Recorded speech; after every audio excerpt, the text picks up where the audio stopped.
Kenapa ada orang yang bersedekah sedikit, tapi rizkinya justru terus bertambah? Dan kenapa ada yang memberi banyak, tapi hidupnya tetap terasa sempit? Apa sebenarnya rahasianya?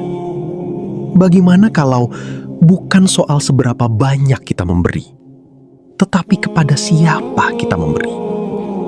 Ada 5 golongan yang jika kamu bersedekah kepada mereka, Allah janjikan balasan yang berlipat ganda. Dan yang mengejutkan, mungkin selama ini kamu sering bersedekah, tapi belum tepat sasaran. Dalam video ini, kita akan membuka rahasia itu. Pelan-pelan, dalam, dan penuh makna. Hingga kamu mulai memahami bagaimana sedekah bisa benar-benar mengubah hidupmu. Jadi, pastikan kamu tonton sampai selesai. Dan jangan lupa subscribe kalau kamu ingin memahami rahasia rizki yang lebih dalam lagi. Pertama, sedekah kepada orang tua. Salah satu pintu rezeki yang paling dekat, paling kuat, dan seringkali paling tidak disadari.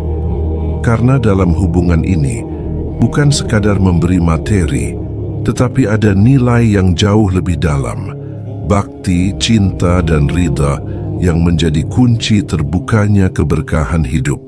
Orang tua bukan hanya sebab kita hadir di dunia, tetapi juga sumber doa yang sangat kuat.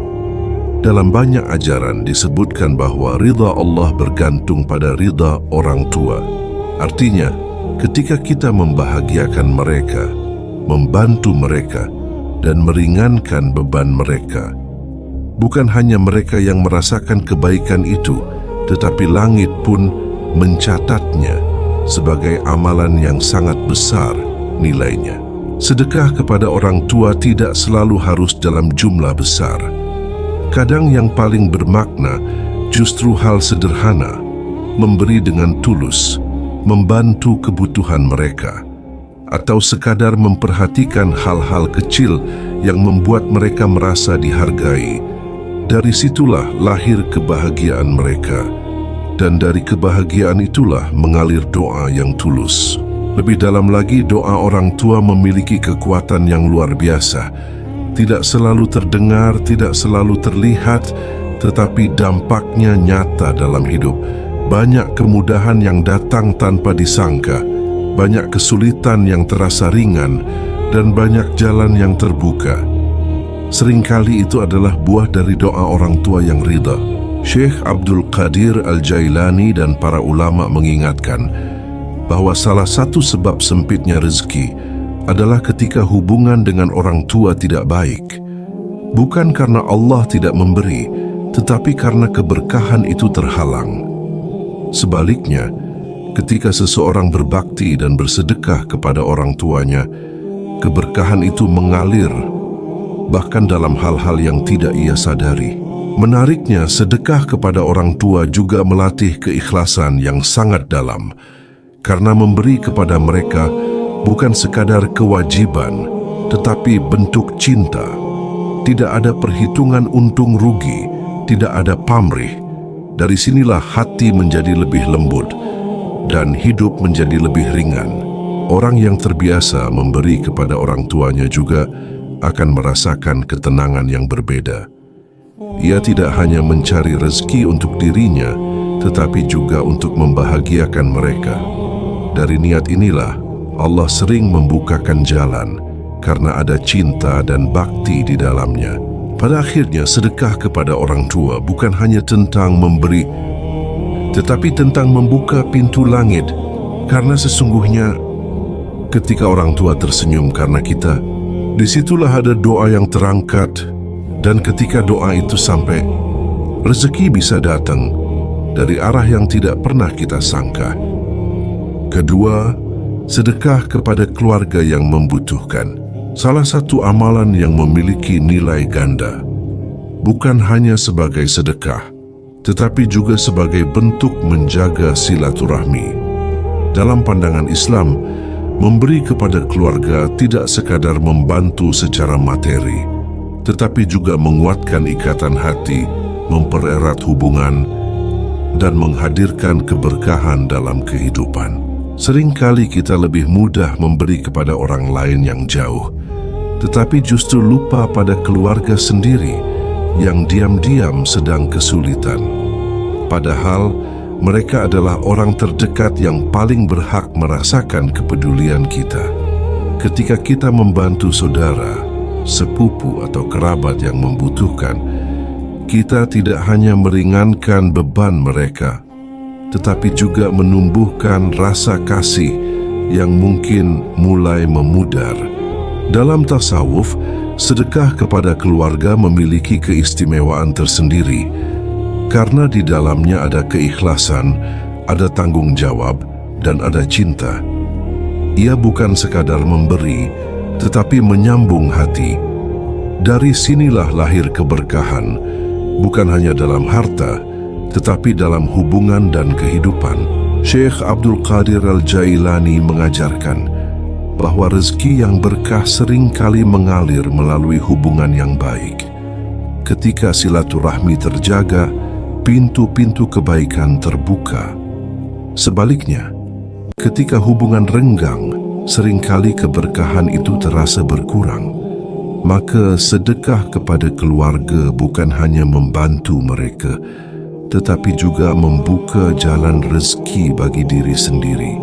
Lebih dalam lagi, sedekah kepada keluarga melatih kita untuk tidak egois. Kita belajar berbagi dengan orang terdekat, bukan hanya dengan orang yang tidak kita kenal. Kita belajar melihat kebutuhan orang lain di sekitar kita dan tidak hanya fokus pada diri sendiri. Dari sinilah hati menjadi lebih peka, lebih lembut, dan lebih hidup. Menariknya, sedekah seperti ini seringkali kembali dalam bentuk yang tidak terduga. Bisa berupa doa tulus dari keluarga, dukungan di saat kita sulit, atau bahkan pertolongan yang datang ketika kita membutuhkannya. Karena kebaikan yang kita tanam dalam lingkaran terdekat akan kembali dengan cara yang lebih dekat pula. Orang yang terbiasa membantu keluarganya juga akan merasakan ketenangan batin. Ia tidak hidup sendiri, tetapi hidup dalam kebersamaan. Ia tidak hanya memikirkan dirinya, tetapi juga orang-orang yang terhubung dengannya. Dari sinilah lahir rasa cukup karena hidupnya penuh dengan makna. Namun penting untuk diingat, sedekah ini harus dilakukan dengan hati yang tulus. Bukan untuk merasa lebih, bukan untuk mengungkit di kemudian hari, dan bukan untuk mencari pengakuan. Karena jika niatnya murni, maka keberkahan yang datang pun akan lebih luas. Pada akhirnya, sedekah kepada keluarga yang membutuhkan bukan hanya tentang memberi, tetapi tentang menyambung. Karena sesungguhnya, rezeki yang paling berkah bukan hanya yang kita miliki, tetapi yang kita bagikan. Dan ketika kita berbagi dengan keluarga, disitulah Allah melipat gandakan bukan hanya harta, tetapi juga keberkahan hidup. Ketiga, sedekah kepada anak yatim dan duafa. Salah satu amalan yang paling dicintai Allah, karena ia menyentuh hati-hati yang lemah dan menghadirkan kasih di tempat yang paling membutuhkan. Mereka adalah golongan yang tidak memiliki sandaran yang kuat di dunia, sehingga setiap kebaikan yang sampai kepada mereka memiliki nilai yang sangat besar di sisi Allah. Anak yatim yang kehilangan sosok ayah tumbuh dengan kekurangan yang tidak hanya bersifat materi, tetapi juga emosional. Duafa yang hidup dalam keterbatasan seringkali menahan kebutuhan demi bertahan. Ketika seseorang datang membantu mereka, meski sedikit, itu bukan hanya meringankan beban, tetapi juga menghidupkan harapan.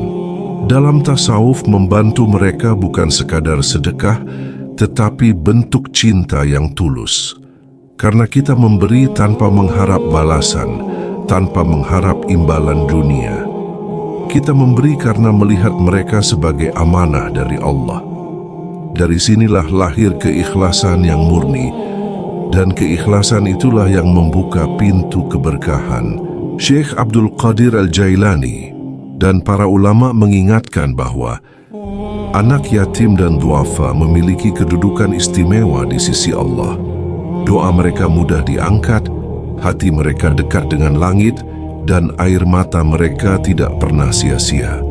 Maka ketika kita membantu mereka, seakan-akan kita sedang membuka pintu langit melalui tangan kita sendiri. Lebih dalam lagi, sedekah kepada mereka seringkali menjadi sebab datangnya rezeki yang tidak terduga. Bukan karena kita memberi untuk mendapatkan, tetapi karena Allah membalas dengan caranya. Bisa dalam bentuk kemudahan hidup, ketenangan hati, atau rezeki yang datang tanpa disangka. Menariknya, ketika kita melihat kehidupan mereka, hati kita juga ikut berubah. Kita menjadi lebih bersyukur, lebih peka, dan lebih sadar bahwa apa yang kita miliki adalah titipan. Dari sinilah lahir rasa cukup, dan rasa cukup adalah salah satu bentuk kekayaan yang paling besar. Orang yang terbiasa menyantuni anak yatim dan duafa juga akan merasakan kelembutan hati yang berbeda. Ia tidak mudah keras, tidak mudah sombong, dan tidak mudah melupakan orang lain, karena ia terbiasa melihat kehidupan dari sisi yang lebih dalam, bukan hanya dari kenyamanan dirinya. Namun penting untuk diingat, sedekah ini bukan hanya tentang jumlah, tetapi tentang ketulusan. Sedikit tetapi ikhlas, jauh lebih bernilai daripada banyak, tetapi penuh pamrih. Karena Allah melihat hati, bukan angka. Pada akhirnya, sedekah kepada anak yatim dan duafa bukan hanya tentang memberi, tetapi tentang menyentuh hati dan membuka pintu langit. Karena sesungguhnya, di balik senyum mereka, ada doa yang tulus. Dan dari doa itulah, rezeki bisa kembali kepada kita dengan cara yang tidak pernah kita bayangkan. Keempat, sedekah kepada orang yang menuntut ilmu salah satu bentuk amal yang sangat dalam nilainya. Karena ia tidak hanya memberi untuk hari ini, tetapi memberi untuk masa depan. Bukan hanya membantu satu orang, tetapi berpotensi menghidupkan banyak kebaikan yang akan terus mengalir tanpa henti. Orang yang menuntut ilmu, terutama ilmu agama, sedang berjalan di jalan yang mulia. Ia berusaha memahami kebenaran, memperbaiki dirinya, dan kelak bisa menjadi sebab kebaikan bagi orang lain. Namun dalam perjalanannya, tidak sedikit yang mengalami keterbatasan, baik dalam biaya, waktu, maupun kebutuhan hidup. Disinilah sedekah kita menjadi sangat berarti. Ketika kita membantu mereka, meski dengan sesuatu yang sederhana, kita sebenarnya sedang ikut serta dalam perjuangan ilmu itu. Setiap pelajaran yang ia pahami, setiap kebaikan yang ia amalkan, bahkan setiap ilmu yang ia sebarkan, kita ikut mendapatkan bagian dari pahalanya. Inilah yang disebut sebagai amal jariyah, kebaikan yang terus mengalir meskipun kita tidak lagi melakukannya secara langsung.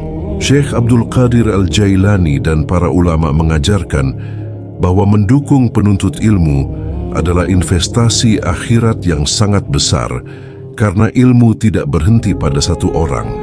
Ia menyebar, berkembang, dan memberi manfaat luas. Dari satu orang yang kita bantu, bisa lahir banyak kebaikan yang tidak terhitung. Lebih dalam lagi, sedekah kepada penuntut ilmu juga melatih kita untuk mencintai sesuatu yang lebih tinggi dari dunia. Kita tidak hanya memberi untuk kebutuhan fisik, tetapi juga untuk pertumbuhan rohani. Dari sinilah hati menjadi lebih luas, karena kita mulai peduli pada hal-hal yang membawa manusia lebih dekat kepada Allah. Menariknya, keberkahan dari sedekah ini seringkali kembali dalam bentuk yang tidak disangka. Bisa berupa kemudahan dalam memahami ilmu, ketenangan dalam berpikir, atau jalan hidup yang lebih terang. Karena ketika kita membantu orang lain mencari cahaya ilmu, Allah juga akan menerangi jalan kita. Orang yang gemar membantu penuntut ilmu juga akan merasakan ketenangan batin yang berbeda. Ia tidak hanya hidup untuk dirinya sendiri, tetapi ikut berkontribusi dalam menyebarkan kebaikan. Hidupnya menjadi lebih bermakna karena apa yang ia berikan tidak berhenti pada dunia, tetapi mengalir hingga akhirat. Namun penting untuk diingat, sedekah ini harus dilandasi keikhlasan, bukan untuk merasa berjasa, bukan untuk mendapatkan pengakuan, tetapi semata-mata karena ingin menjadi bagian dari kebaikan. Karena ketika niatnya murni, maka balasannya pun akan luas dan penuh keberkahan. Pada akhirnya, sedekah kepada orang yang menuntut ilmu bukan hanya tentang memberi, tetapi tentang menanam. Karena sesungguhnya, apa yang kita tanam hari ini dalam bentuk ilmu dan kebaikan akan terus tumbuh dan kembali kepada kita dalam bentuk pahala yang tidak pernah terputus. Kelima, sedekah secara diam-diam kepada yang tidak diketahui. Salah satu bentuk amal yang paling murni dan paling tinggi nilainya di sisi Allah. Karena di dalamnya tidak ada ruang untuk ria, tidak ada keinginan untuk dikenal, dan tidak ada harapan untuk dipuji. Yang ada hanyalah hubungan langsung antara hamba dan Tuhannya. Di zaman sekarang banyak kebaikan yang ingin ditampilkan. Sedekah seringkali dibagikan, direkam, atau diceritakan. Itu tidak selalu salah, tetapi ada tingkat yang lebih dalam, yaitu ketika seseorang memberi tanpa diketahui siapapun. Ia memilih diam, menyembunyikan amalnya, bahkan mungkin tidak ingin penerimanya tahu siapa yang memberi. Dalam tasawuf, inilah puncak keikhlasan. Ketika tangan memberi tetapi hati tidak merasa berjasa, tidak merasa lebih, bahkan tidak merasa telah melakukan sesuatu yang besar. Ia memberi seolah-olah itu hal biasa, padahal di sisi Allah nilainya sangat luar biasa. Syekh Abdul Qadir Al-Jailani dan para ulama mengajarkan bahwa amal yang tersembunyi lebih dekat kepada penerimaan, karena tidak tercampur oleh niat lain. Tidak ada campuran ingin dilihat, tidak ada dorongan ego. Semuanya bersih, hanya untuk Allah. Dari sinilah keberkahan itu mengalir. Lebih dalam lagi, sedekah diam-diam melatih hati untuk bebas dari ketergantungan pada manusia. Kita tidak lagi mencari pengakuan, tidak lagi menunggu ucapan terima kasih, dan tidak lagi berharap balasan. Kita hanya berharap kepada Allah, dan itu cukup. Menariknya, sedekah seperti ini seringkali dibalas dengan cara yang tidak terlihat. Tidak selalu dalam bentuk materi, tetapi dalam bentuk ketenangan, kemudahan hidup, dan penjagaan dari hal-hal buruk. Karena Allah membalas dalam cara yang sesuai dengan keikhlasan itu, diam-diam tetapi nyata. Orang yang terbiasa bersedekah secara tersembunyi juga akan memiliki hati yang lebih ringan. Ia tidak terbebani oleh citra, tidak sibuk dengan penilaian, dan tidak lelah menjaga kesan. Ia hidup dengan sederhana, tetapi penuh makna. Apa yang ia lakukan mungkin tidak diketahui manusia, tetapi sangat diperhatikan oleh Allah. Sedekah ini juga memiliki keindahan tersendiri. Ia menjadi rahasia antara kita dan Allah. Rahasia yang tidak perlu diketahui siapapun. Rahasia yang justru semakin kuat karena tersembunyi. Dan disitulah letak keistimewaannya. Pada akhirnya, sedekah secara diam-diam bukan hanya tentang memberi, tetapi tentang memurnikan hati. Karena sesungguhnya, amal yang paling kuat bukan yang paling terlihat, tetapi yang paling tersembunyi. Dan ketika kita memberi tanpa ingin diketahui, disitulah Allah melihat dan membalas dengan cara yang paling indah. Sebagai penutup, semoga setiap pembahasan yang kita renungkan hari ini tidak hanya menjadi inspirasi sesaat, tetapi benar-benar menjadi langkah nyata dalam kehidupan kita. Karena sejatinya, sedekah bukan hanya tentang memberi harta, tetapi tentang membuka hati, tentang belajar melepaskan, belajar peduli, dan belajar percaya bahwa setiap kebaikan yang kita tanam tidak akan pernah sia-sia di sisi Allah. Semoga Allah melembutkan hati kita untuk mudah berbagi, melapangkan rezeki kita dengan keberkahan, dan menjadikan setiap sedekah yang kita keluarkan sebagai sebab datangnya kemudahan, ketenangan, dan pertolongan dalam hidup kita. Jika hari ini kita masih ragu untuk memberi, semoga Allah yakinkan. Jika kita masih merasa kurang, semoga Allah cukupkan. Dan jika kita sudah memberi, semoga Allah terima dan lipat gandakan dengan balasan terbaik. Semoga kita termasuk hamba yang tidak hanya mengejar dunia, tetapi juga menanam bekal untuk akhirat. Hamba yang memberi dalam diam, tetapi dikenal di langit. Hamba yang sederhana di mata manusia, tetapi mulia di sisi Allah. Akhirnya, semoga setiap kebaikan kecil yang kita lakukan hari ini menjadi jalan terbukanya pintu rezeki yang lebih luas, kehidupan yang lebih damai, dan akhir yang indah di hadapan Allah. Wassalamualaikum warahmatullahi wabarakatuh.